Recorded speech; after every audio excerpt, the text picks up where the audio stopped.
ભાવનગર શહેરમાં ક્ષત્રિય સમાજના યુવાનોએ શહેરમાં ભાજપ ઉમેદવાર નીમુબેનનો વિરોધ કર્યો છે।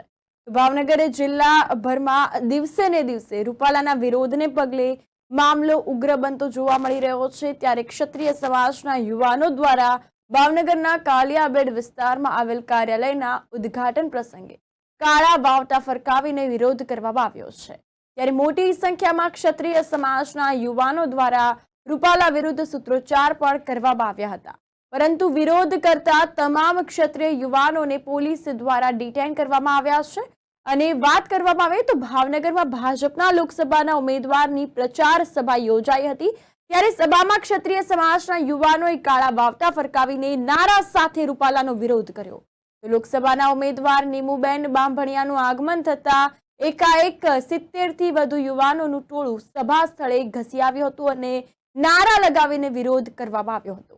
સભા સ્થળ પર અગાઉથી જ પોલીસ છાવણીમાં ફેરવાયું છે। આ અંતર્ગત વાત કરીએ તો વિરોધ કરતા યુવાનોનું ટોળું ધસી આવ્યું। મહત્વની વાત તો એ છે કે ચુસ્ત પોલીસ બંદોબસ્ત વચ્ચે ક્ષત્રિય યુવાનોએ ઘસી આવતા વિરોધ નોંધાવ્યો હતો અને આ મામલો વધારે તંગ બન્યો હતો।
Rupaala